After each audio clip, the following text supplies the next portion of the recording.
Mon frère a enfermé mon fils de 7 ans dans une voiture surchauffée, pendant le pique-nique familial. Il savait que mon fils ne pouvait pas ouvrir la sécurité enfant. Mon frère a lancé « Ne touche pas à la vitre.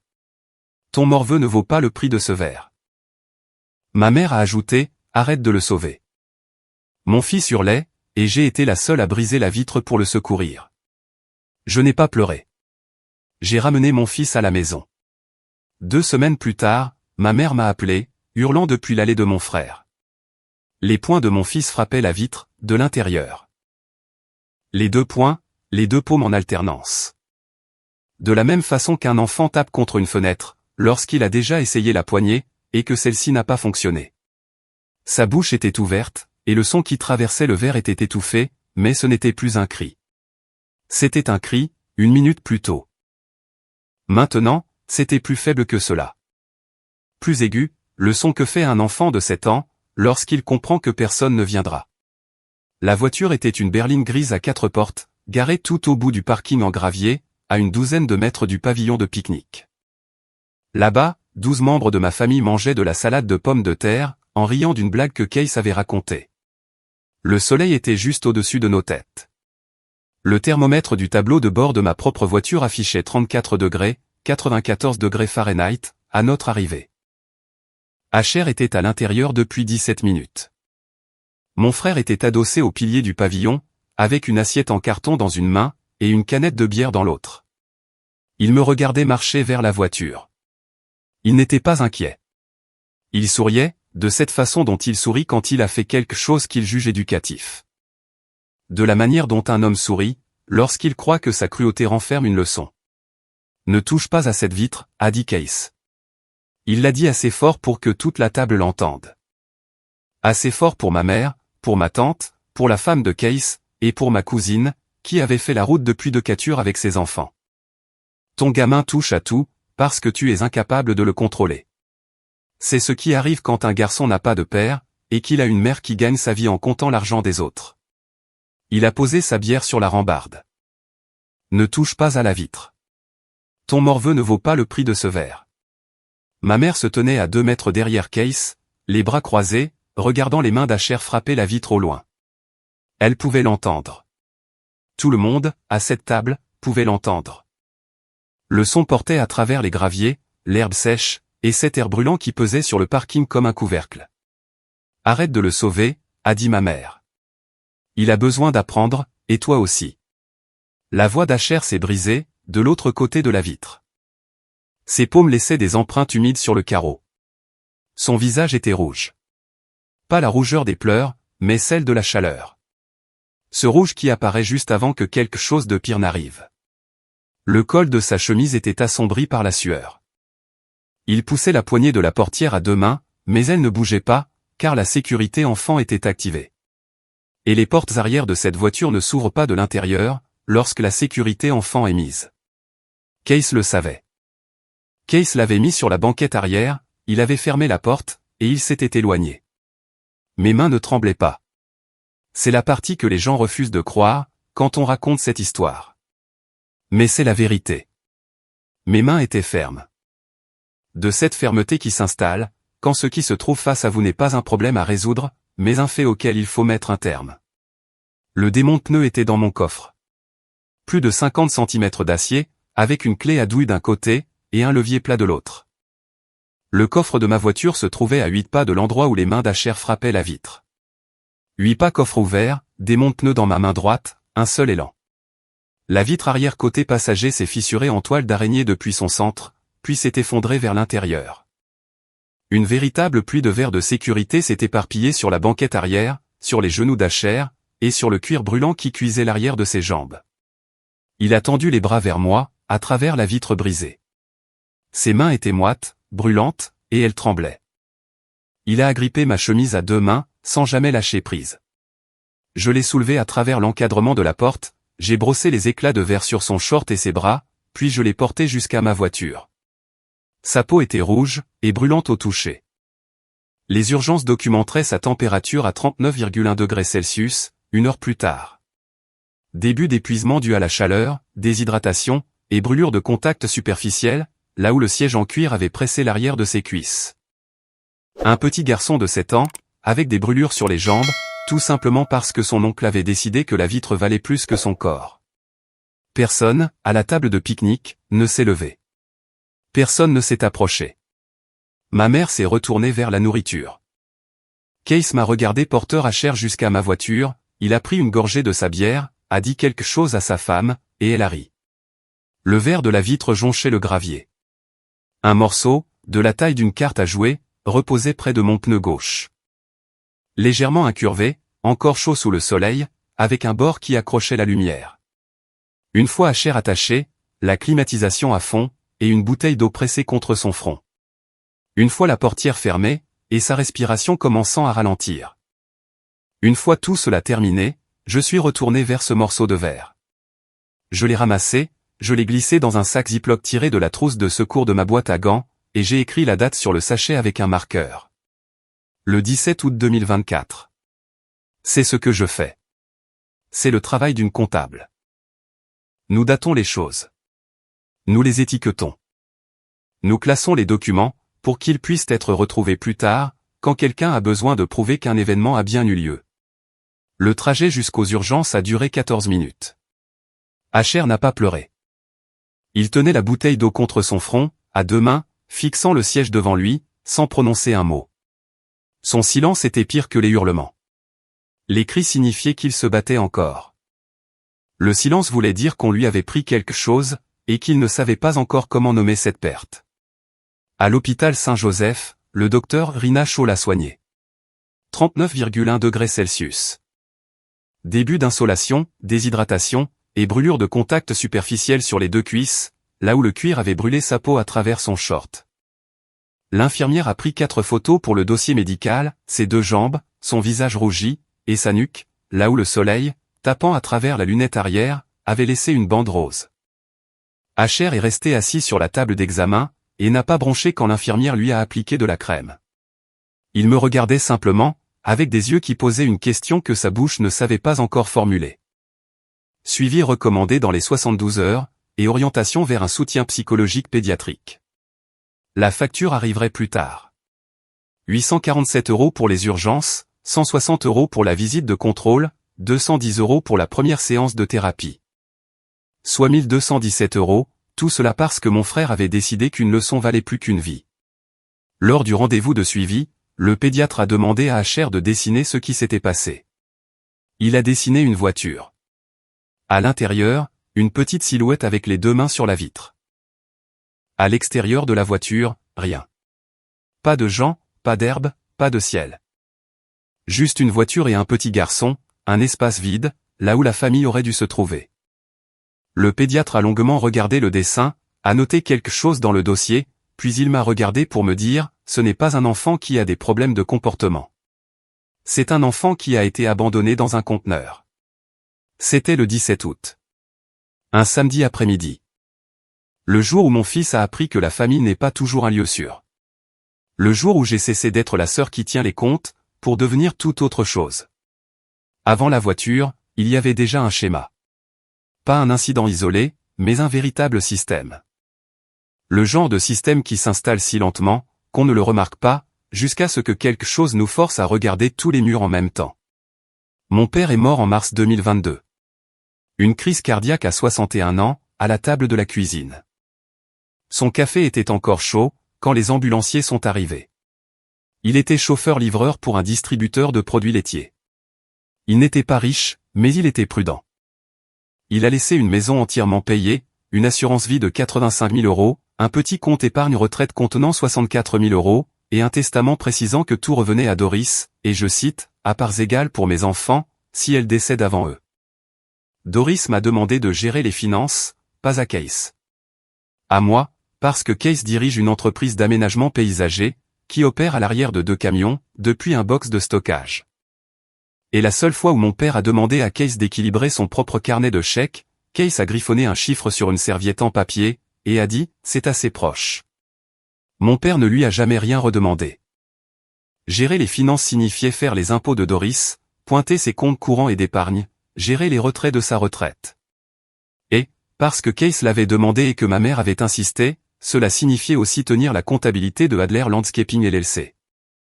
Les revenus, les dépenses, la paie de ses 2 employés à mi-temps, les estimations fiscales trimestrielles. Tout cela, chaque mois, et gratuitement. Ferrusso, l'experte comptable principale de mon cabinet, m'a dit un jour que tenir la comptabilité de sa famille gratuitement est l'équivalent financier de laisser sa porte d'entrée grande ouverte. Tu ne les aides pas, disait-elle. Tu leur offres une pièce, où personne ne vérifiera jamais les placards. À la mort de mon père, quand j'ai raté 2 semaines de travail, Fay a pris en charge la totalité de mes clients sans qu'on le lui demande. Elle a laissé une carte sur mon bureau, qui disait « Les chiffres peuvent attendre ». Toi, non. Elle ne m'a pas présenté ses condoléances. Elle a dit ce qui comptait vraiment. Case a toujours été le fils qui restait près du nid. Il vivait à 6 kilomètres de chez ma mère. Il tondait sa pelouse, réparait ses gouttières, la conduisait à ses rendez-vous. C'étaient les choses dont ma mère parlait, quand elle évoquait Case. Ce dont elle ne parlait pas, c'est que l'entreprise de Case perdait de l'argent, à chaque trimestre, depuis 2 ans. Que ses camions professionnels n'étaient pas assurés. Qu'il empruntait de l'argent liquide à Doris tous les mois, en appelant ça une avance de trésorerie, en attendant de décrocher le prochain contrat. Le contrat suivant n'arrivait jamais. Quand Asher est né, Case a été le premier à dire « ça va être un sacré numéro, celui-là ». Pas de félicitations, pas de bienvenue dans la famille. Juste, ça va être un sacré numéro. Et quand Léon et moi avons divorcé 2 ans plus tard, une séparation à l'amiable, sans aucun drame, le résumé de Case a été encore plus bref. Ça n'a pas traîné. Ma mère a ri. Pas parce que c'était drôle, mais parce qu'être d'accord avec Case était plus facile que de se disputer. Et elle choisissait la facilité, depuis aussi longtemps que l'on s'en souvienne. Asher n'est pas un enfant sauvage. Asher a 7 ans. Il court. Il touche à tout.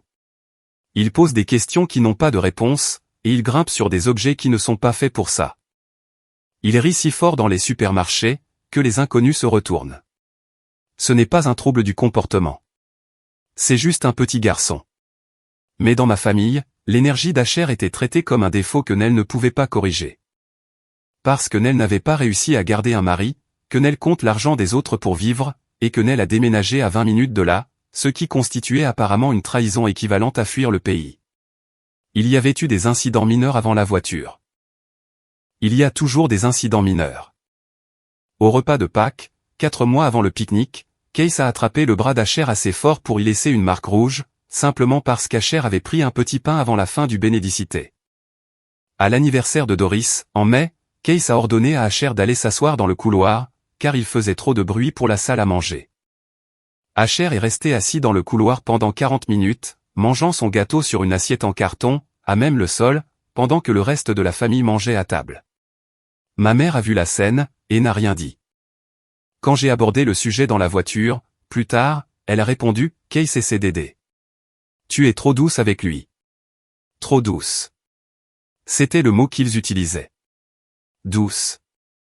Comme si protéger un enfant contre un homme adulte, qui l'attrape de force et l'isole, était une faiblesse que la famille se devait de corriger. Si vous regardez cette vidéo, et que votre famille traite votre enfant comme un problème dont il ne voulait pas, vous savez comment cela teinte chaque visite, chaque trajet en voiture, chaque table de fête. Si cela résonne en vous, pensez à vous abonner à Le Coin Reddit. Car cette histoire ne se termine pas sur le parking du pique-nique. Elle s'achève dans un endroit que personne, parmi eux, n'aurait imaginé. Lundi matin, 19 août. Asher était dans l'appartement de Léon, où il resterait pour la semaine. Léon a jeté un seul coup d'œil aux brûlures sur ses jambes, et a dit, « Fais un signalement pour tout. » Léon est silencieux, mais quand il parle, sa phrase est toujours définitive. 2 arrêts. D'abord, le poste de police sur la route 12. L'officier d'Anna Marche a pris ma déposition. Chaque détail. L'heure, la température, la sécurité enfant, la vitre, le dossier des urgences. Elle a demandé le nom figurant sur la carte grise du véhicule. Case Adler, ai-je répondu. Nous allons vérifier. Donnez-moi la plaque d'immatriculation, et on va regarder ça. Elle m'a appelé le lendemain, mardi 20 août. Sa voix était prudente, de la même prudence qu'emploie un policier, quand de nouvelles informations changent la nature de l'affaire. Le véhicule n'est pas enregistré au nom de Case Adler. Il est au nom de Doris Adler. Votre mère. La voiture dans laquelle mon fils était enfermé. La voiture dont j'avais brisé la vitre avec un démonte-pneus. La voiture dont Case s'était servi pour piéger un enfant de 7 ans, par 59 degrés Celsius à l'intérieur de l'habitacle. Cette voiture appartenait à ma mère. Son nom sur le titre de propriété. Son nom sur la carte grise. Sa voiture, sa sécurité enfant, sa vitre. Est-ce que votre mère sait que Case utilise ce véhicule? Elle le lui a donné. Il le conduit tous les jours. Mais les papiers sont à son nom. Oui. Dans ce cas, votre mère est la propriétaire légale du véhicule impliqué dans un incident de mise en danger d'enfant. Le sachet Ziploc, contenant l'éclat de verre, était posé sur mon bureau. À côté de mon clavier, à côté de l'écran où les chiffres de mes clients brillaient, alignés en rangée parfaite. Un bureau de comptable. Un sac de preuves de comptable. Et une mère de comptable, dont le nom figurait désormais dans un dossier de police, lié aux brûlures de son propre petit-fils. Ce soir-là, après l'appel, après avoir fait la vaisselle. Quand l'appartement était plongé dans le silence, et que la seule lumière provenait de la lampe de bureau, j'ai ouvert mon ordinateur. Pas celui du travail, le mien. Celui qui contenait le dossier nommé « Finance Famille Adler », que j'avais tenu à jour pendant 2 ans, parce que ma mère me l'avait demandé, et que je n'avais jamais refusé. Je n'avais jamais audité ce dossier. Auditer sa famille, cela signifie suspecter sa famille. Et suspecter sa famille, cela veut dire que le mur qui vous sépare d'eux comporte une faille, et que vous l'y avez creusé délibérément. Donc, le dossier restait organisé, mais non examiné. Les reçus classés, les documents fiscaux triés, les relevés bancaires téléchargés, et les comptes de l'entreprise de Case pointés au centime près. Parce que c'est mon métier. Mais je ne les avais jamais lus. Pas vraiment lus. Pas de la façon dont Fay m'avait appris à lire une comptabilité. C'est-à-dire, non pas de gauche à droite, mais à l'envers. En commençant par les sorties d'argent, et en posant une seule question, où est passé l'argent? J'ai failli ne pas ouvrir les relevés de l'épargne retraite. Ils étaient dans un sous-dossier appelé « Retraite », et ce sous-dossier n'avait pas été touché depuis le dernier téléchargement trimestriel, en juillet. L'ouvrir signifiait examiner l'argent de ma mère, avec les mêmes yeux que j'utilise pour des clients qui soupçonnent leurs associés de détournement de fonds. L'ouvrir signifiait que ma mère n'était plus ma mère, sur cette chaise. Elle devenait un simple dossier. La souris a survolé l'icône. L'éclat de verre reposait dans son sac, sur le bureau. Les documents de sortie de l'hôpital d'Acher se trouvaient dans une enveloppe Kraft, juste à côté. 39,1 degrés Celsius. Brûlure au 1er degré. Légère déshydratation. 7 ans. Le sous-dossier s'est ouvert. L'épargne retraite de Doris affichait un solde de 17 029 €. 2 ans auparavant, à la mort de mon père, le solde était de 64 000 €. 47 000 € avaient quitté ce compte en l'espace de 18 mois. Pas en un seul retrait. Mais en 23 opérations, d'un montant suffisamment petit pour éviter les alertes automatiques. 1 500 € ici, 2 000 € par là, 3 000 € un mardi de mars, 2 200 € la semaine de la naissance d'Acher. Il survenait par grappes, 2 ou 3 par mois, comme un battement de cœur. Chaque retrait était un virement électronique. Et chaque virement partait vers la même destination, le compte d'exploitation de Adler Landscaping LLC, se terminant par 4471. L'entreprise de Case. Mon frère vidait l'épargne retraite de ma mère, depuis 1 an et demi. Il avait pris près des 3/4 de la somme que mon père avait laissée derrière lui, et ce qu'il en restait ne suffirait pas à passer 2 hivers. J'ai failli refermer l'ordinateur. J'ai failli me convaincre que cette épargne ne regardait que Case et Doris. Que le rapport de police était suffisant, et que leur dossier financier ne me concernait plus. Mais les comptables ne referment pas leurs ordinateurs. Les comptables ouvrent le dossier suivant. Et le dossier suivant était celui intitulé « Autorisation de prélèvement ». Chaque retrait sur une épargne retraite exige un formulaire d'autorisation signé. La banque en conserve une copie, le titulaire du compte aussi. 23 retraits, 23 formulaires. Je les avais téléchargés automatiquement lors des clôtures trimestrielles, sans jamais les regarder. Parce que scruter la signature de sa propre mère, sur ses propres formulaires de retrait, ce n'est pas quelque chose que l'on fait quand on a confiance en elle. Chaque formulaire était signé. Doris Adler. Son écriture, ses boucles, ses lettres minuscules et étriquées. Elle avait autorisé chaque retrait. Elle savait. Elle avait signé 23 fois. Elle avait signé un document envoyant l'argent de sa propre retraite à l'entreprise d'aménagement paysager en faillite de son fils, et elle ne m'en avait jamais rien dit. Mais ces formulaires comportaient des pièces jointes. Case avait agrafé des échéanciers de remboursement manuscrits à chacun d'entre eux, mentionnant des contrats spécifiques, et des dates prévisionnelles de restitution. Mur de soutènement Hernandez, 4 200 €, remboursement en mars. Appel d'offres pour le drainage du comté, 11 000 €, remboursement en juin. Une blanchisseuse d'argent professionnelle n'aurait pas fait mieux. Sauf que ces contrats n'existaient pas. Le chantier Hernandez, c'était juste une livraison de paillis à 400 €. L'appel d'offres pour le comté n'avait jamais été déposé. Case avait inventé de toutes pièces une piste comptable de revenus futurs, pour que chaque retrait ressemble à un prêt commercial à court terme, censé être remboursé dans les 90 jours. Aucun n'a jamais été remboursé. Pas un seul euro. Doris avait cru à ses échéanciers, ou elle avait choisi d'y croire. Elle avait signé, parce que son fils lui affirmait que l'argent reviendrait, et elle avait besoin d'y croire. Exactement comme une personne debout sur une fine couche de glace, a besoin de croire que la glace tiendra. Elle n'a pas tenu. Et maintenant, il ne restait que 17 000 €, là où il y en avait 64 000 €. La mère qui m'avait dit « Arrête de le sauver », avait passé son temps à sauver Case avec son propre avenir, sans jamais dire un mot. Si vous êtes encore là, vous savez déjà que ce n'est pas l'histoire d'une voiture surchauffée. C'est l'histoire de ce qu'une famille cache, derrière les personnes à qui elle confie ses papiers. Cliquez sur le bouton d'abonnement pour le coin Reddit. La confrontation approche, et elle commence avec un sac Ziploc. J'ai failli conduire jusqu'à la maison de ma mère, ce soir-là.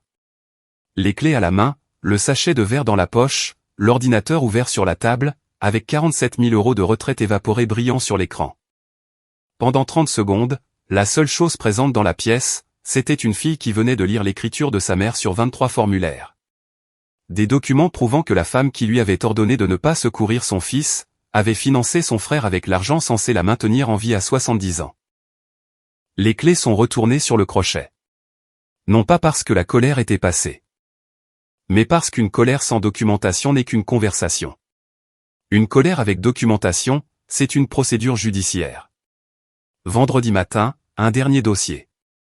Adler Landscaping LLC. Les registres commerciaux de Case, ceux que je pointais tous les mois depuis 2 ans. Les revenus, les dépenses, la paie, les estimations trimestrielles. Je les avais gardés impeccables, parce que tenir les comptes propres, c'est mon travail. À présent, je les ai lus de la façon dont fait les lirait. L'entreprise de Case n'avait aucune assurance responsabilité civile professionnelle active. La police d'assurance, dont ma mère payait les primes, avait expiré il y a 14 mois. Case avait encaissé les chèques de primes que Doris lui faisait, sans jamais les transmettre à l'assureur. 280 € par mois, multipliés par 14 mois, soit 3 920 € de cotisation qui avaient atterri dans la poche de Case, au lieu d'aller à la compagnie d'assurance. Aucune assurance accident du travail pour ses 2 employés à mi-temps, malgré les obligations légales liées aux contrats commerciaux qu'il acceptait. Et les 2 camions. Ces 2 Ford F250 que Case utilisait pour chaque chantier. Ceux avec Adler Landscaping peint sur les portières. Propriétaire légal, Doris Adler. Pour les 2, l'immatriculation commerciale avait expiré. Pas de plaque professionnelle, pas de carte grise professionnelle. Il opérait commercialement avec des plaques privées, sous le nom d'une propriétaire qui n'avait aucune idée que son nom figurait sur 2 véhicules commerciaux non assurés, circulant sur la voie publique. Si l'un de ces camions renversait un piéton, si l'un des employés tombait d'une échelle, si le mur de soutènement d'un client s'effondrait, la responsabilité ne s'arrêterait pas à Case. Elle remonterait jusqu'à la carte grise, remonterait jusqu'au titre de propriété, et retomberait sur cette femme de 64 ans, dont le nom figurait sur chaque morceau de papier, simplement parce que son fils lui avait dit que c'était plus facile comme ça. Lundi matin, 26 août. Fée était assise en face de moi dans la salle de pause, son café refroidissant, et regardait les documents imprimés. Ce n'est pas un problème familial, a-t-elle dit. C'est un dossier pénal. Le schéma de l'épargne retraite, c'est un cas d'école d'exploitation financière de personnes vulnérables. La rupture de l'assurance, tout en encaissant les primes. C'est de la fraude. Et les véhicules commerciaux non assurés au nom de ta mère l'exposent à une responsabilité personnelle illimitée. Elle a signé les formulaires de retrait. Elle les a signés, parce que son fils lui a dit de le faire. Cela ne change rien au schéma. Ça change simplement le fait qu'elle est à la fois victime et complice. Fait a remis les papiers dans le dossier. Tu as besoin d'un avocat spécialiste en droit des personnes âgées.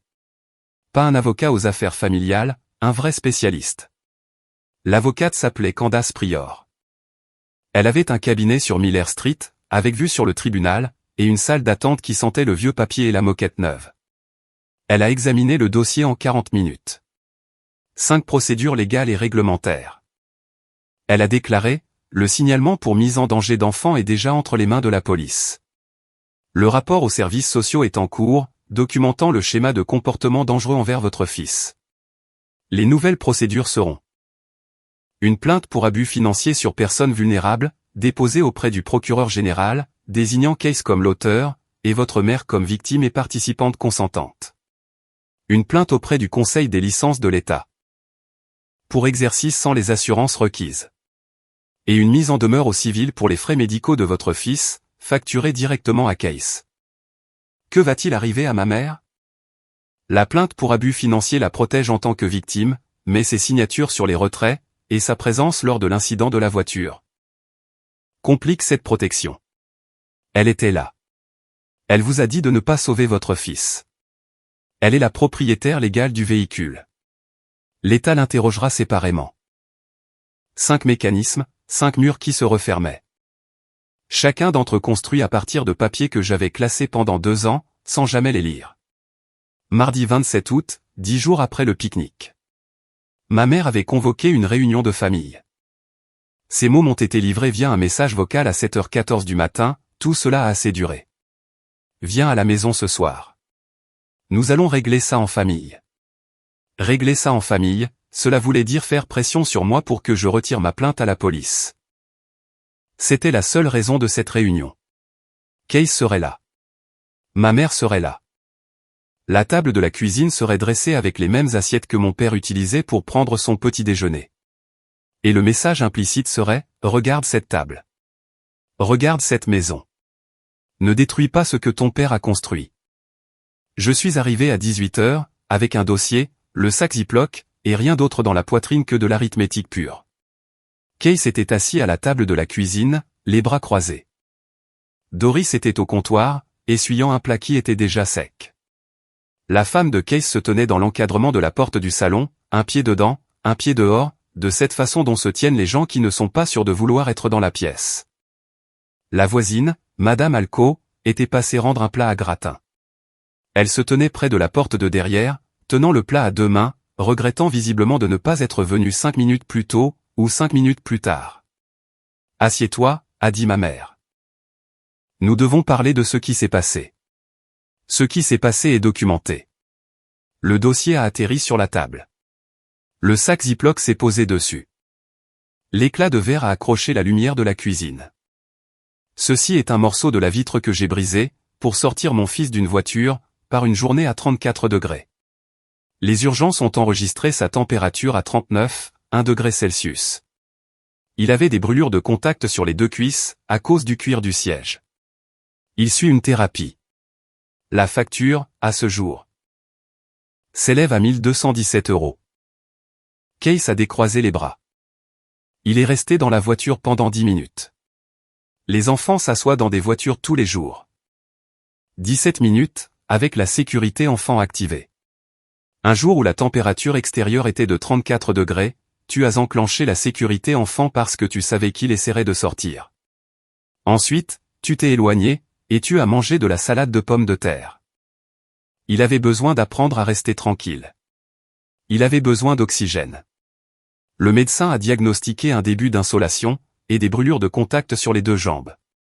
Le mot qu'elle a utilisé, dans le rapport de sortie, c'est dangereux. Doris a posé son plat. Nell, c'est une affaire de famille. Tu n'avais pas besoin d'impliquer la police. La police n'est pas le problème, maman.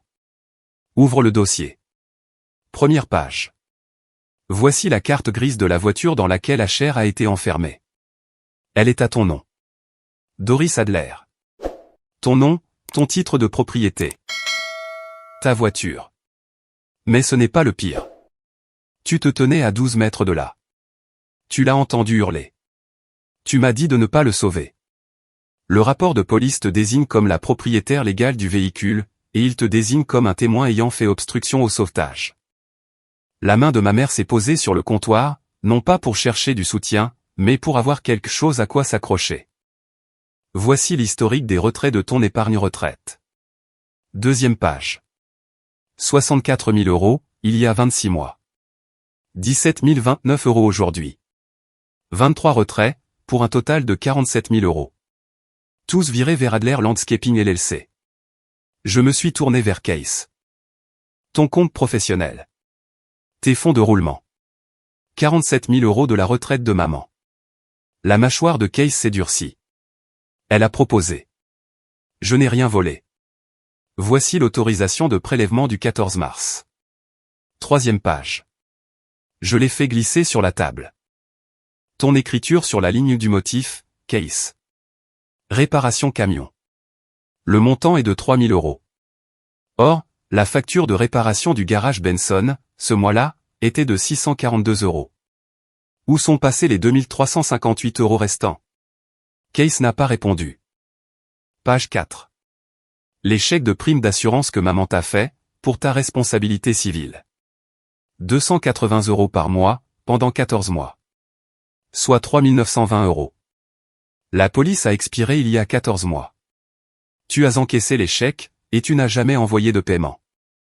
C'est de la fraude à l'assurance. Page 5. Tes 2 camions commerciaux sont enregistrés au nom de maman. Pas de plaque commerciale. Pas de carte grise commerciale. Pas d'assurance accident du travail pour tes 2 employés. Si quelqu'un se blesse sur un de tes chantiers, la responsabilité retombe sur le propriétaire légal. J'ai regardé ma mère. C'est-à-dire, toi. Doris s'est assise. Pas de la manière dont une personne s'assoit quand elle choisit une chaise. De la manière dont une personne s'assoit, quand ses jambes décident pour elle. Ses mains se sont posées à plat sur la table, paume vers le bas, comme on presse une surface quand on a besoin de sentir quelque chose de solide en dessous. La femme de Case est complètement sortie de l'encadrement de la porte, a sorti son téléphone de sa poche, et a fixé l'écran sans le lire. Madame Alco a posé le plat à gratin sur le comptoir, près de l'évier, et est partie par la porte de derrière sans dire un mot.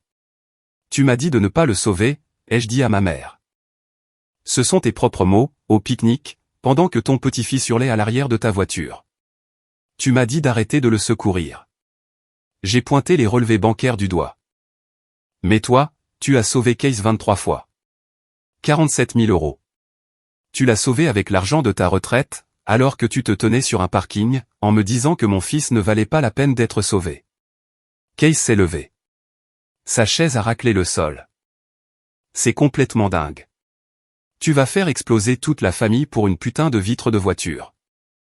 La peau de ton neveu a boursouflé sur le cuir du siège. Sa température était supérieure de 4 degrés à la normale. Il ne peut plus dormir avec les fenêtres fermées.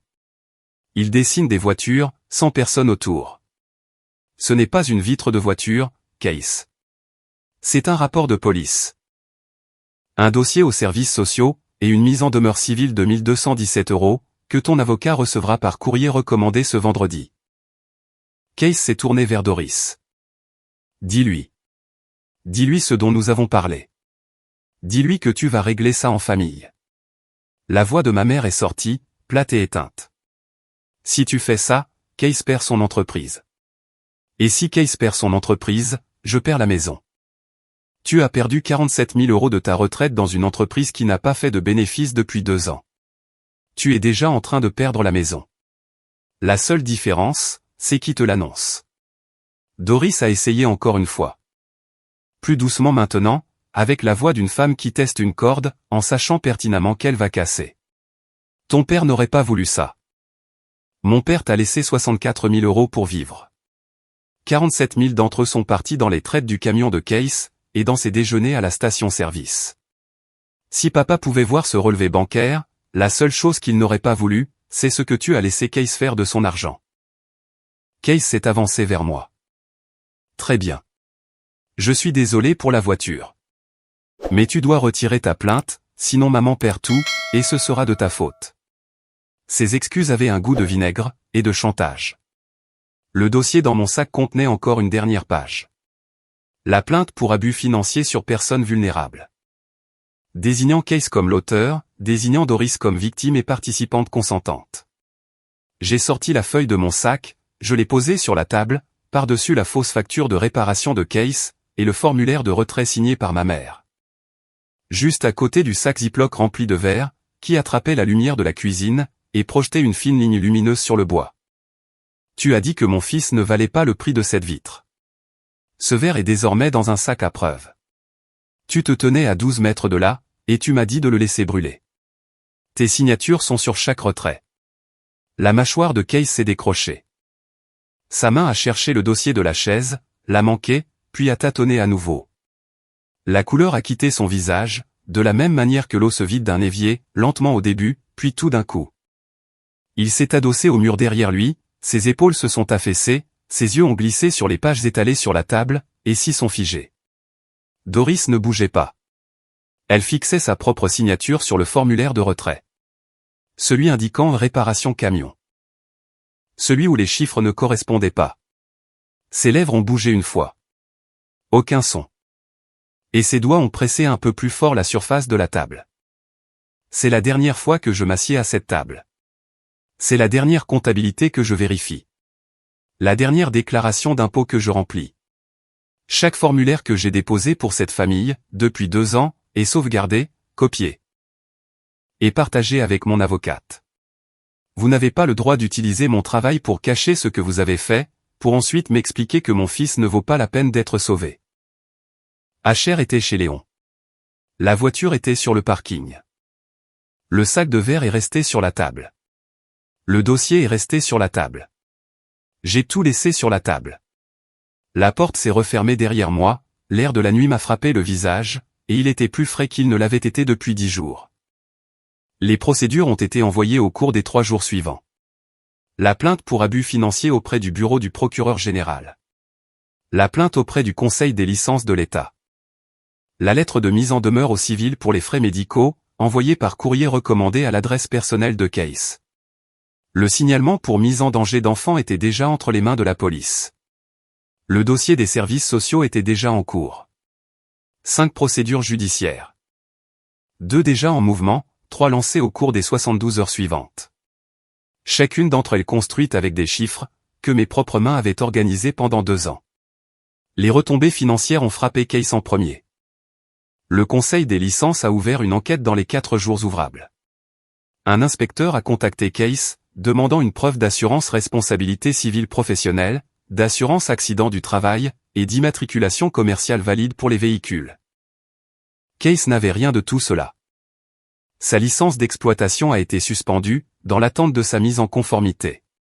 Les 2 camions, Floquet, Adler Landscaping, ne pouvaient plus légalement quitter son allée. La banque qui gérait le compte professionnel de Case a reçu une notification de l'enquête, après que le bureau du procureur général ait obtenu une ordonnance de préservation d'urgence sur le compte. Cette ordonnance bloquait les transferts sortants et les gros retraits, en attendant l'examen des dépôts litigieux provenant de l'épargne retraite. La carte de débit professionnel de Case a été refusée dans une station-service, le mercredi suivant l'inspection. 41,16 €, transaction refusée. L'écran de la pompe affichait « Veuillez contacter votre établissement ». Il a appelé la banque. La banque a répondu que le compte faisait l'objet d'une ordonnance de préservation de l'État, et que les transactions restreintes ne seraient pas traitées tant que l'examen ne serait pas terminé.